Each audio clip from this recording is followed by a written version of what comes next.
Welcome back. But listen to this, guys. Here's someone who's been making waves all over the place. Dada Khanyisa. Have you heard this name? Not yet. Not yet. Yeah. Local artist, Joburg-raised, Cape Town-based artist, stands out for the crowd because of, I think, her honest way around her music. That just when you listen, you feel the authenticity of it. It speaks about people across the different communities in South Africa. And that's the type of music you're into. Absolutely love it. So we are going to profile this incredible young artist right now, take you inside her genius mind.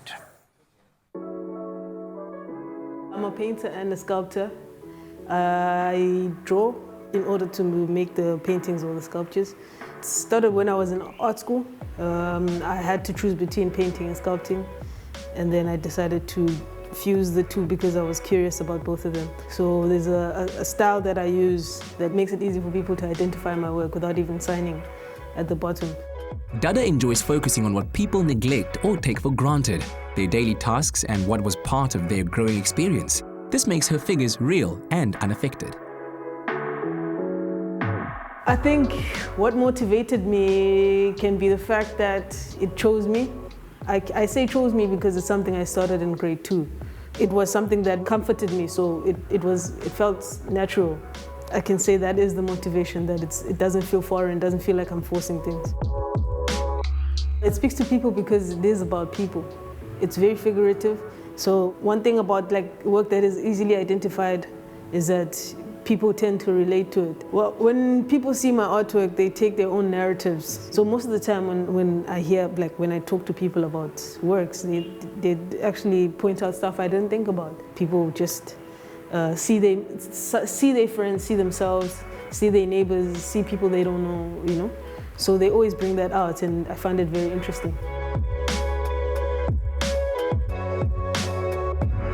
I think translating a work from 2D to 3D is pretty straightforward. The challenge is the 2D part because that's where the idea has to be resolved. The carving stage is its own process, and then the painting stage is its own process because, you know, the colors have to speak to each other. So it's not something where I walk in there and know exactly what a piece is going to look like. Sometimes it just drives itself, and you know, I have to respond to that. The piece behind me is still in progress, but it's about a sophisticated woman talking on her phone, recording a voice note. I'm particularly interested in scenes where people are out, and interested also in how people engage with their peers while out. So the whole show it revolves around how people relate. It doesn't have a title yet because it's not done, and you know how these works usually tell you what to name them when they're complete.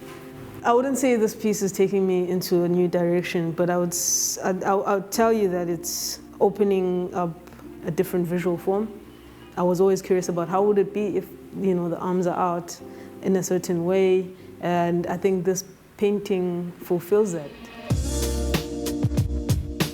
I tell young artists to listen to themselves, because it's one of the things that worked for me. I have people give me advice almost all the time. Most of the time, people don't have, you know, direct experience. It's just like someone thinking they know what it is because it's a career that's out in the public. Listen to yourself more because you know why you started drawing.